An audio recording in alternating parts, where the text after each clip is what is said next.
Hello, beautiful mamas. So excited that you are here with me today for the Unstoppable Mom Summit. And what we're going to do is just help you break free, step up, and thrive. So I have a beautiful person with me today. Their name is Emry. Emry is almost like the other me. In my opinion, like we agree on so many different things, and not even just that. We're able to have communication that I believe enhances both of our thinking. And because of that reason, I think we're going to be able to enhance some things in you all's lives today. So, hello to you all. Emery, would you like to start off by just telling us a little bit about yourself? Yes. Hi, Donnie. It's an honor to be called the other you. When we connected real hard. Yes, literally. When it's a value match, like everything else just falls in place. So yes, I am a child behavior specialist. So that means that I studied early childhood development, which is smack between a therapist and a teacher. I'm neither of those things, but I am right in between them. And it's a pretty unique place to be because a lot of folks aren't familiar with what that is. It's not like there's a job out there with that title, which is why I'm out here doing this entrepreneurial life. And I'm loving it. I'm loving connecting with parents and their children and helping to bridge the gaps when they're not understanding each other. That is so good. That is so good because the issue, you know, the issue, whether it's with our kids or whomever, but in this case, in our own homes, is trying to be able to speak the same language.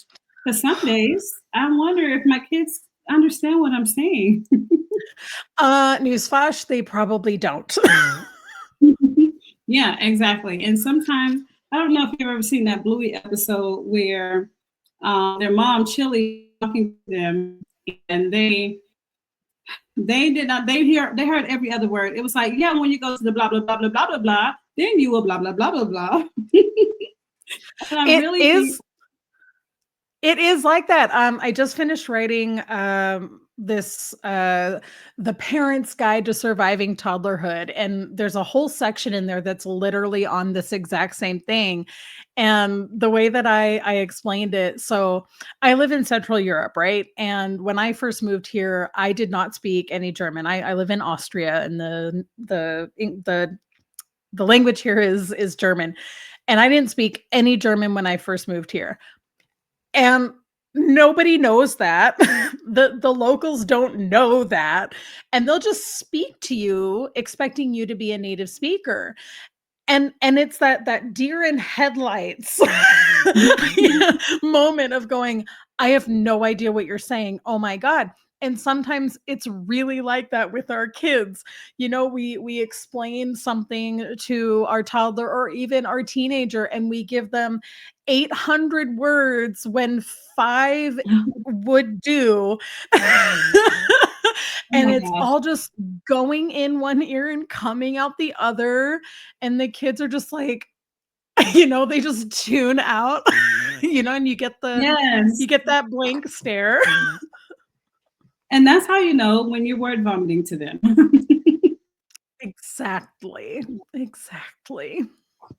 So I do go ahead into the first question I have for you. So first off, you talk about helping families speak the same language, which I believe is so important, dealing with what we're talking about. So what does that actually look or sound like in a real parenting moment?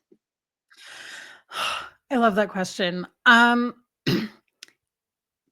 So 9 times out of 10, when I notice parents and children having an issue is when the child has a need that they're not getting met. So if that's a toddler, it's usually coming out as the way that you will know that this is happening is, you will be feeling frustrated. You will notice that your child is either yelling or stomping their feet or grunting at you or throwing things or hitting you. there's going to be a behavior that's going to clue you in. And then you're going to be thinking, why aren't you just listening to me? Like, I very simply told you to put on your shoes. This is not complicated. I know you're capable. Wow. and and the kid isn't going to have the ability to say, well, mother, actually, I was really hoping we might take a lie-in today and relax and watch some more Bluey episodes before, perhaps traveling to the park before embarking on a midday adventure. They're not going to be able to do that. The best that they have are the tools in their toolbox. And children's toolboxes are either very small, very empty, or they're full of half-baked tools. They use everything that is available to them. So, since their toolboxes are our responsibility, ouch, Yeah. we have to bridge that gap. And I'm literally I'm going to give you my best tip right now. Get curious. Oh, so Ask a question. The best thing you can ever say in the heat of the moment when your kid's doing the weird behaviors, "Oh, are you trying to tell me something? Oh, that's important to you, huh? Oh, I didn't get it. I'm so sorry. I didn't understand. Can you help me understand?" I love that. And oh my gosh.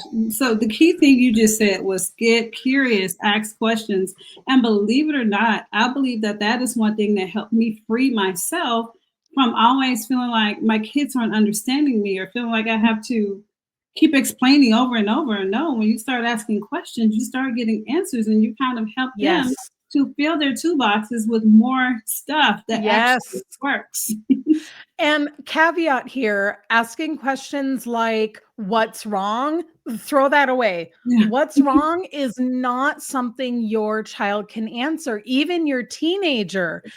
Asking what's wrong is a very high level cognitive I the thing. That's even in the heat of the moment, if I'm dysregulated and you ask me what's wrong, I don't wanna answer that. It's a huge demand on somebody's cognitive abilities to ask them what's wrong. Excuse me. So, throw that away. Don't lead with what's wrong. Lead with, "I'm here." Even if you just make the very simple statement, "I'm here. I love you. Let's dig in. Okie dokie. This is happening now." Yes. That's okay. We're in crisis. That okay. But just starting there, start way down here at the ground floor. Slowly, slowly gather that information, without overdoing it, without creating more dysregulation. That's Oh, going to that's so keep, good. yeah, anything that you can do to keep you and your child on the same page, and not doing this. In I had this webinar about power struggles where I defined power struggles as, gosh, how did I put it? It was really good. Mhm. A battle of the wills between two people who don't feel heard or understood. Ooh, wow.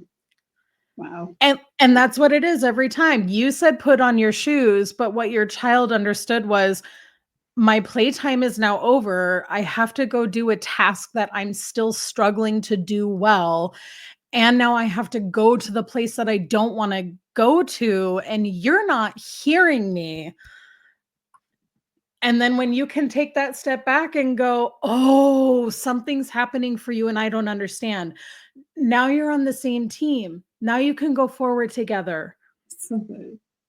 I love that because, and that's something I've been working on. I probably said this in another recording about the importance of reaching the kids where they are emotionally. I mean, it's not the behavior. The behavior, yes, but the behavior is a symptom. It's a symptom of whatever they are feeling. And our kids do not know very well how to express those feelings. Heck, I know a lot of adults that don't know how to express how Please. what they're feeling. So I take care of a 2-year-old a couple times a week. No, he's 3 now. I Oh. keep forgetting. He's 3. He's such a big kid. Aw. But we've been together since he was 9 months old. And, so this kid gets everything from me. He gets the full Emry. This kid, when he gets frustrated, a literal 3-year-old, he will very calmly tell you, "You are not listening to my words. I'm trying to tell you XYZ." Aw. Glorious. My husband can't do that. None of my previous bosses could do that. Wow. And this 3-year-old who, I don't know, gonna lead nations. I love that. That's Incredible. amazing because I feel the same way with my kids because sometimes they have more words for how they feel now, and they're able to to re-regulate to get back where they need to be. And Mhm. I'm thinking to myself, wow, you guys are better than some adults. Hopefully, you will be able to be put in positions where you can actually lead people because I believe that emotional intelligence is key for anyone leading anybody or anything. Especially for us moms, parents, we must have, without emotional intelligence, there is almost no way to do anything. Like, I believe that even if we are the most intelligent people, it doesn't matter because intelligence will take you somewhere that IQ will take you somewhere that EQ can't keep you in Yes. the right place. So, so true. And I want to speak to this idea, if I may, Yes. of words as well. Words are great. Words are uniquely human and incredible, and they're a miracle and they're wonderful. Mm. And they are one tiny sliver of the entire communication pie. Yes.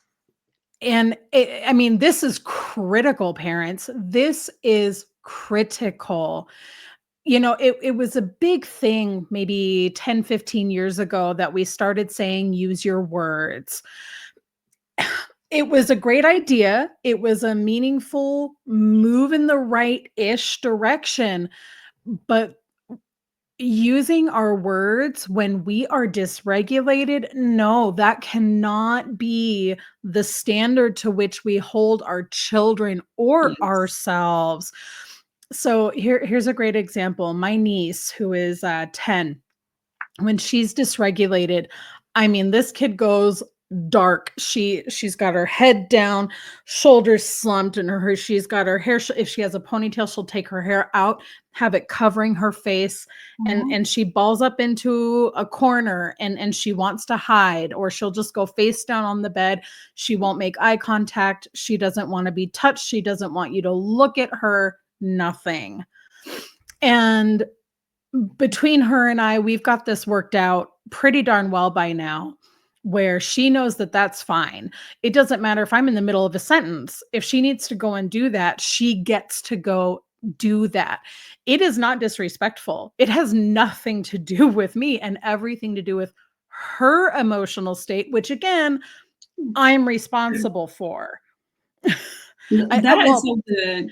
Can I okay, let me get your thoughts on this. So when you said she can do that, some people, especially those that I know, they get upset when kids do that and they feel that it's disrespectful. It's like something in them is triggering them. ooh. And it's like, why Mhm. don't you ask yourself? Like, but oftentimes we don't take the time to stop and think for a second. Because I would ask myself, like, when my kids do something and I want to react, I ask myself, whoa, why is this triggering me? What is going on within me? What do I need to address in me first before I address my kid and cause more dysregulation? 100%. And eh, not to sound like a know-it-all here, at the risk of sounding like one, look at how we got raised. Don't disrespect me like that. Look at me in the eye, show me respect. Listen when I talk to you. Look at me. do this, don't do that, wait till your father gets home. Mm. All of that, it was always about respect. So, question, was it really about respect or was it about control? It was about control and obedience the entire time. The entire time. And before I forget, I wanna quickly finish up this thing about my niece, and Oh, I yeah, wanna sorry. share the tool. No, you're good. I wanna share the tool that we use, because we use a nonverbal tool. And guys, it's the simplest thing in the world. It's literally a thumbs up or a thumbs down. That's it. And this is our agreement. She does not have to speak to me. I will speak to her with mostly yes or no questions. Her only responsibility, because she does have to engage. And if she's not ready to engage, she gets to say later, and usually she'll write it down. So when I see that she's going, nonverbal, I'll tell her, grab your journal so that you can write something to me, or we just do thumbs up, thumbs down. And then I ask her some questions and I'll say, oh, I think this was the thing that maybe upset you. Does that feel true for you? And from her little hide a hole, she'll stick out her thumb and she'll tell me yes, maybe, or no, or a little bit, or whatever. And we co-create this moment with me asking questions and her answering. And then we get to the solution together. And it happens more slowly than it would if it was verbal, which is actually really great because that gives her processing time. Mm, yes. Oh, that's so good. Because so one of the things, and I've told you before that I was a previous teacher, and one of the things that I believe that we do not teach that we should is emotional intelligence, how to regulate your emotions, and we don't do that, and so we end up going through life just dysregulated. And could you imagine what life would be like if us moms would just use that in our homes, use that with our kids to regulate ourselves, to help regulate our kids, our significant others? We can do that. Yes, and imagine if men learned how to do this on their own and we didn't have to do all of the heavy lifting. Oh, that is the truth. Oh my gosh. How, look, that should be another thing. How do we get help with that? I started a men's group. I started a fathers only round table, and I had to work really hard to get the 4 signups that I got. And we've only done two gatherings so far, and they're online, and they're late or they don't show up, or and then once they start talking, it's amazing because they have so much to say. They just monologue. It's like Mhm. herding cats, and they won't even answer the question because it's like they finally have a platform to talk about their emotions, and they don't have the practice. So they Wow. don't know how to do it in this fluid way where we can get to the point and then build on that learning. We're staying at barely surface level. It's wild. It is. And what I'm hearing from all that, what you just said, is that moms with boys, if you have boys, it is going to be so important for you to put something like this in practice, to put emotional intelligence in practice, Yes. so that we don't have to have a lot of this, because there's some things we can't reverse right now. Teach them now. Seriously, Yeah. seriously. And there's a lot of this going around on Instagram. There's a lot of reels of parents who are saying, they'll film their child doing dishes or whatever, and they say, I'm teaching my son to do the dishes now so that your daughter doesn't have to later on. I wish I they would say the same with the emotional intelligence, right? Regulating their own emotions. Yeah, yeah, yeah. And I mean, there's definitely a movement for that, and I'm delighted for it. But there's and you and I talked about this in our original chat, which was society level things versus individual level things. What we're doing on an individual level, I mean, that is shifting. That's moving the needle, and we need that. But one person teaching one child, like, oh, we've got the whole system doing something else. So the more of us that can band together, and it happens by people like you who are making these summits so that we can have platforms to talk about it. And rather than just me telling you something and you implementing it with your family, how many people are going to see this video? How many parents are going to take this back into their homes with them, who are going to share it with their friends when they go for a coffee, and they're going to say, oh, I watched this video and this person said this thing about boys and emotional intelligence, and that really resonated with me. And on and on and on. And that's something that us femmes are really good at, right? We know the power of, and I'm going to intentionally say the word gossip, because gossip it has a beautiful history, and it's literally life-saving. It's how we know who's safe and who's not safe. It's how we learn how to help each other. It's how we pass information that matters. So good. That's so good. I know one thing we probably need to do is rebrand or go back and look at gossip the way it was intentionally created. I love that. So, look, this has been an amazing conversation. I have more questions to ask. I'll probably ask a couple of more, just for time purposes, because I'm not trying to keep our mamas too long. But Sorry. no, please don't be sorry. This has been amazing. Like, first off, your thumbs up, thumbs down thing that you do, that, oh my gosh, I'm going to have to use that. Because one thing I do, because my younger ones, they're still young enough to where when they get upset, I haven't had to do the thumbs up, thumbs down yet or anything like that. But I would go sit by them and I won't say anything just to let them know I'm there. I would just sit there. And this is the craziest thing. The first time I tried it, it was difficult. But I would just sit there until they just relax. And when they relax, it's like, okay, baby, you're safe. You're safe. How can I help you? It's about her. It's not about me. It's not about how I'm feeling. It's about her. Yes. It's about him. One of my favorite things to say to a kid is, you're not in trouble. Kids are obsessed with being in trouble. And I mean, that hits deep for me. I don't know if that cuts you as deep as it cuts me, Yes. to remember the fear of being in trouble. All the time.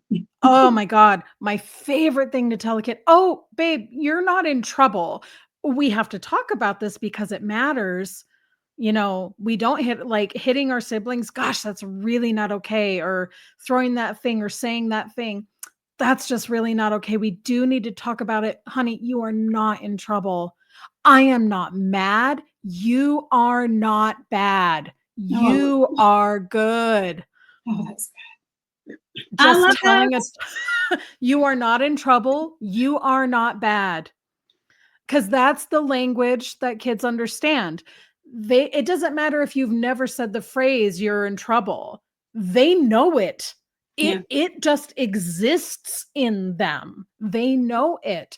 So confronting that and saying, no. You're not in trouble. We do need to talk. This is how we repair in our family. This is how we handle conflict. So good. Cycle breaking language. Yes, especially so you hit me hard when you said you're not bad, because growing Makes up, me cry. my mom, she would always say you should never call a kid bad, because kids will become what you call them.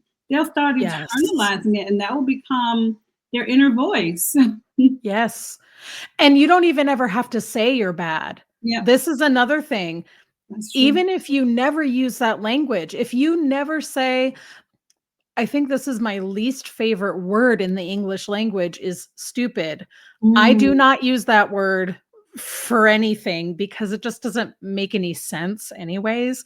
The word is only intended to harm. It is not a descriptor. It is a harm word. Anyway, even if you never call your child stupid, they will interpret things that way. They will internalize it that way because that's their language. That's the language of their peers. That is that is a filter word through which your behaviors go. If you treat them in a way that makes them feel that way, that's the label it gets.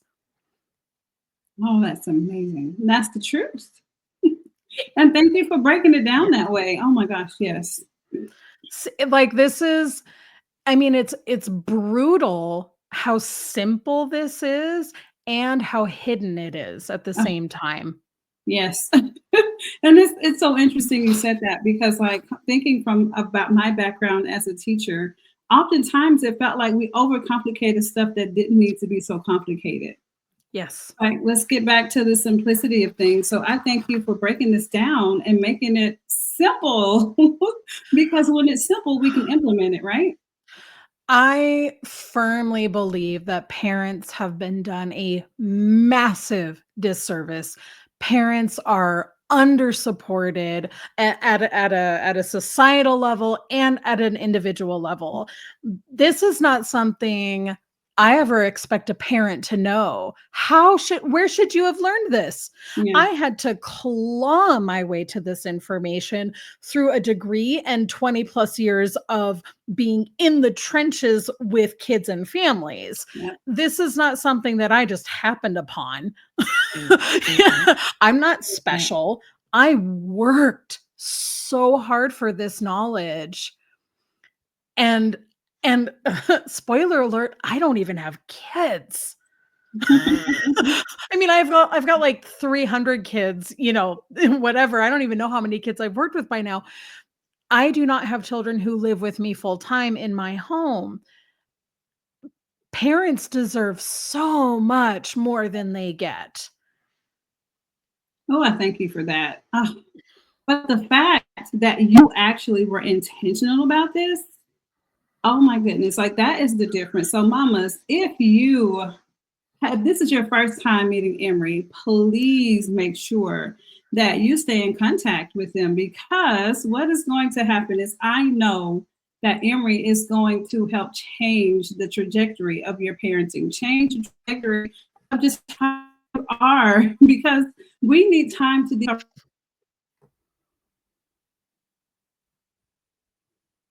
decompressing. Oh, something happened to the screen. But when you decompress physically, you're not always decompressing mentally. And I believe the things that you've been sharing today is going to help them to decompress mentally because when you're good in here, everything else outside of there is okay. It's just like, oh, everything's going to work out. Well, and when we shift our mindset and when we shift our language, and it doesn't matter whichever comes first, Yeah, they will follow each other. they do. That's But right. when we shift those things, I here's a great example. This 3-year-old who I work with, he was taking forever to put his shoes on one day. Like literally, I just don't know what was happening with him in those shoes, but he, he was dawdling and time was dragging on. And I was like, my darling, it's time to get the shoes on. It is time to go. Like, what is happening? And I was starting to get frustrated. And I could feel myself getting to the point of being like, what the crap is wrong with you, child? Put the freaking shoes on. And I thought, I don't want to go there. Like, what other tools do I have? And out of thin air, I made up a ridiculous song, and turn the volume down, don't listen to this, but I'm gonna sing it for you. And I literally said, "It's time to focus on our shoes." It's not a melody, it's a nothing. I just sang it, and It he works. giggled, and he put his shoes right on, and now he sings the focus song all the time. It's so funny. So I'm glad I'm not the only person that does that. I do that with my kids very often, especially in the mornings because the mornings are the roughest times to get my kids Yes. up and out. So we just sing random songs.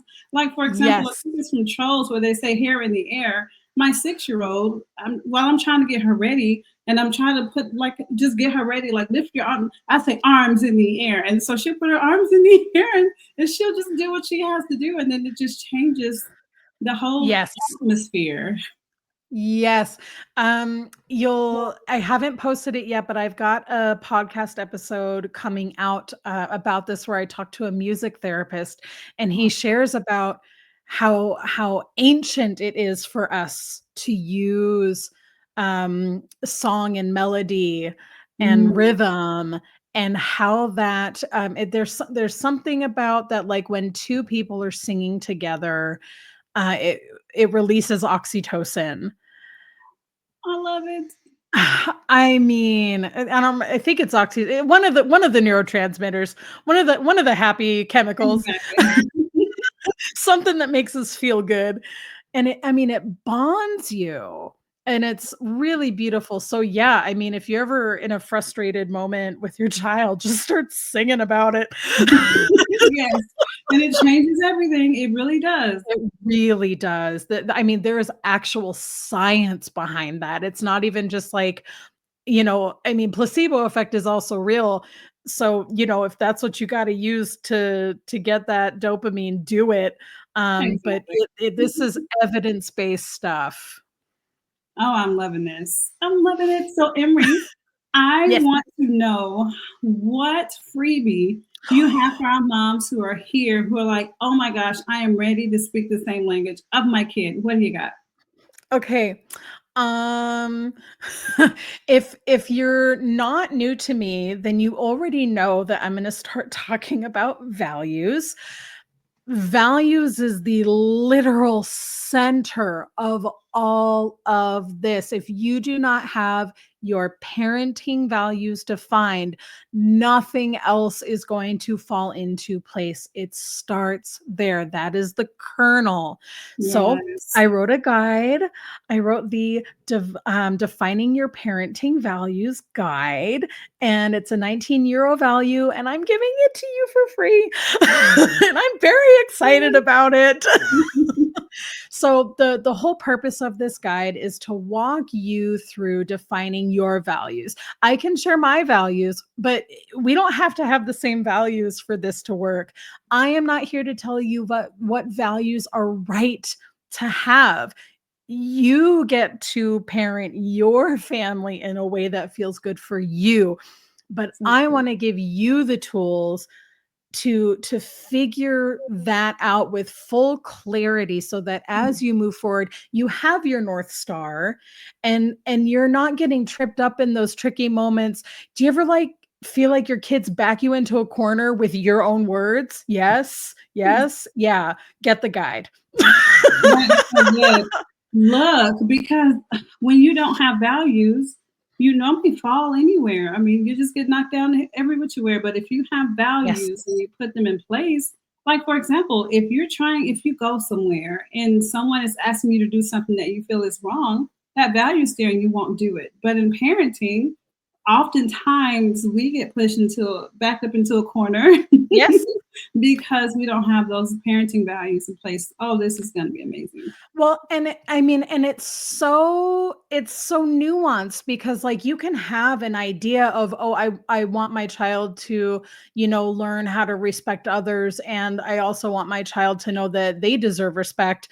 And it's a lovely like theory, but going through the process of defining the value, figuring out how you put that into practice, because when those tricky moments pop up, when you wanna say what the crap is wrong with you, get your freaking shoes on.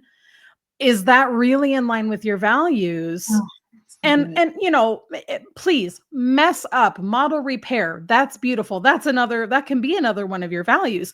But then at least you have that anchor of knowing, even when I mess up, this is how we do repair in this family.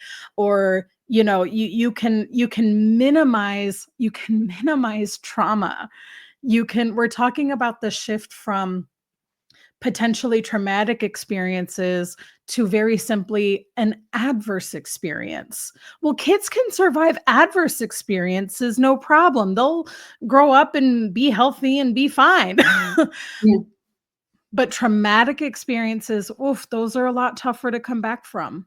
Oh, that is the truth. And it's so interesting because I'm sure all of us know some toxic people or people we would call toxic. And it's crazy because I don't really like saying that word. Because it's not that they're toxic, because who have you ever called toxic and it changed who they were? No one. Just calling someone toxic doesn't change anything. But what it does, if you know that they're exhibiting those behaviors, I like to call them trauma fueled. They've been fueled by their trauma. That's all it is. They're not toxic people. They're just trauma fueled people. They're fueled by They're their hurt. There's a hurt child in there, is what there exactly, is, with exactly. a with an empty toolbox. And Yeah, that and doesn't they've turned that coping mechanism into a habit, a behavior, a personality. a personality. Yeah, Yeah, and we don't have to fill that person's toolbox just because, we care. We don't owe them that. that part. Um, but when we have those defined values, it becomes really easy to see who else doesn't Oh, have those goodness. defined values, and relationships get easier because we learn how to navigate the landmines, and we learn who we can get really close to and who we can share relationship and life with, because they're you know they're we're vibing. Mhm, They get exactly. it. And it's okay to have people who are in different spaces. That's fine. um but when you have those uniting anchor points, oh man, that's magical. Look at me and you. I It's know. obvious we have anchor points. Like, look at this like dynamic, people. Come on. I love this. I know. It's like this is. I can talk to you for a whole hour. I can I talk to you know. another hour, and then I know. probably another hour. And oh my gosh, like Pajama party. literally. But no, like oh my gosh. So mamas, you have to.